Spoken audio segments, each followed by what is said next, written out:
we continue to focus on stocks in this particular segment where we give you more insights on what's happening. And, we'll switch focus to Go Fashion. The revenue has surged 15% in the third quarter. And on the other hand, you've seen net profit of the company dip by 4% in Q3. My colleague Alex spoke to Gautam Saraogi, who is the ED and CEO of Go Fashion India, and began by asking him the key highlights of the third quarter. Listen to that particular piece.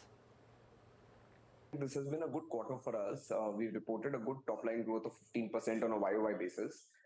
In fact, this quarter, we've also seen an increase in our gross margins. We've seen a 100 to 150 bips increase in our gross margins.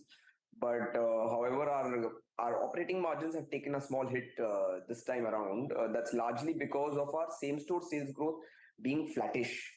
And because our same-store sales growth has been flattish, the cost in those historical stores have been slightly higher this quarter as a percentage of revenue.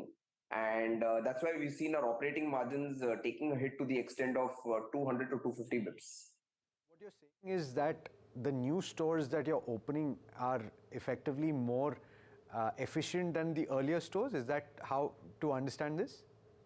No, that's not the right way of looking at it. See, the new store, usually when we open a new store, it goes through a maturity period. So the new stores what we have opened during this quarter have done fairly well. It's just that the historical stores what we have not seen a big revenue jump on a YOY basis. It's been flattish. And that's why the costs in such stores have been higher. Understood. But there is quite a substantial increase in the number of stores you're introducing as well.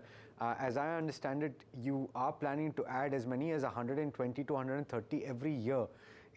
What is the kind of cost that you're setting aside to set this up, and how many are you planning to open in the last quarter? So see, our original plan for this year was about 120 to 125 stores. We will be falling short of that a little. So we would be ending up with 105 to 110 stores net additions this year. Last year, we had opened about 120, 125 stores. For a very long time, we've been opening 120 stores every year. We feel there's a large runway for the number of stores we can add. Today, we are at about 700 stores. As a brand, we see opportunity of having more than 1,500 Go Color stores across the country. So keeping that large vision of number of stores in mind, I think 120 plus stores a year is a good, healthy number for us in terms of additions.